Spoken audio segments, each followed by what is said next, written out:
Hello అండి, ముందుగా అందరికీ నాకు స్వయం సమాచారం ఛానల్కి స్వాగతం. ఈరోజు మన వీడియోలో మనీ మంత్ర విషయంలో ఏ విషయం గురించి అయితే ఇక్కడ చర్చించబోతున్నాను అంటే, మనం డబ్బు పట్ల కృతజ్ఞత భావాన్ని అయితే వ్యక్తపరచాలి. అది ఎందుకు, ఎప్పుడు, ఎలా అనే దాని గురించి ఇక్కడ చెప్పబోతున్నాను. ఇదివరకు కూడా మనం డిస్కస్ చేసుకున్నాం అనేక సందర్భాల్లో, కాకపోతే వివరంగా ఈరోజు అయితే చెప్పబోతున్నానండి. అది ఎందుకని అంటే, మీకు బాల్యంలో డబ్బు కొరత అనేది మీకు తెలియదు.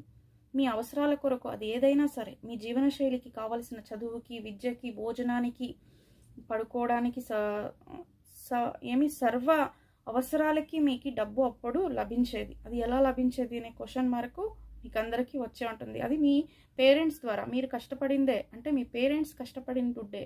దానికి మీరు ఇప్పుడు కృతజ్ఞత అయితే చెప్పాలి.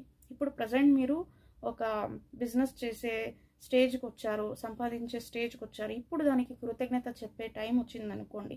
మీరు సంపాదించిన ఇంటికి వచ్చిన తర్వాత, అంటే మీరు వ్యాపారం కానీ బిజినెస్ కానీ ఏదో చేస్తూ ఉంటారు కదా, ఇంటికి వచ్చిన తర్వాత దాని నుండి ఒక నోటును తీసి అందుపైన ఇలా రాయండి: నా జీవితం మొత్తానికి లభించిన డబ్బుకి నేను కృతజ్ఞతను చెప్తున్నాను. జీవితం మొత్తానికి అంటే మన బాల్యం కూడా ఇక్కడ యాడ్ అవుతుంది అన్నమాట.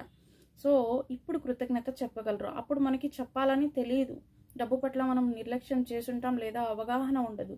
కాకపోతే ఇప్పుడు మీ దగ్గర డబ్బు ఉండాలంటే కృతజ్ఞతని వ్యక్తపరచడం అనేది చాలా ఇంపార్టెంట్. కాబట్టి అప్పుడు చెప్పలేకపోయారు, కాబట్టి ఇప్పుడు చెప్పండి.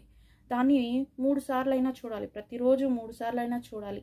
ఇలా చేసిన మీ బాల్యానికి ఖర్చు చేసిన డబ్బుకంతా మీరు కృతజ్ఞత చెప్పుకున్న తర్వాత ఆ నోట్ని ఎక్కడైనా మీరు ప్రతిరోజు చూసే జాగాలో పేస్ట్ చేసుకోండి. ఇంట్లో పనిచేసే వాళ్ళైతే ఇంట్లో ఎక్కడైనా గోడ పైన, లేదు ఆఫీస్లో వాళ్ళైతే డిస్ప్లే కూడా పెట్టుకోవచ్చు. ఇలా ప్రతిరోజు దాన్ని చూసి ఈ వాక్యాన్ని అయితే చెప్పుకుంటూ రండి.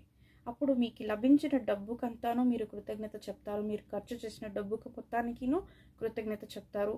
అప్పుడు కృతజ్ఞత చెప్పడం వల్ల ఏమవుతుందంటే, మన దగ్గరికి డబ్బు రావడం అనేది రెట్టింపు అవుతుంది. మనకే తెలియకుండా మనకి అవకాశాలు రావచ్చు, డిస్కౌంట్లు దొరకచ్చు, లేదా బోనస్లు, గిఫ్టులు, ఇలా వగైరా ఎన్ని రావచ్చు అంటే అది మనం ఊహించలేనంత విధంగా మనకి డబ్బు రావచ్చు, లేదా ఊహించిన విధంగా కంటే ఎక్కువ కూడా రావచ్చు. ఇలా అనేక మార్గాల్లో మనకి డబ్బు అనేది రావడం జరుగుతుంది. మన బాల్య దశలో మనం పొందిన ఒక డబ్బుని, దాని యొక్క అవసరానికి ఇప్పుడు మనం థ్యాంక్స్ చెప్పే అవకాశం వచ్చిందనే భావనని మీలో పెట్టుకొని ఇలా చేసి చూడండి. మీకు డబ్బు అయితే మంచిగా రావడం జరుగుతుంది. Thank you for watching.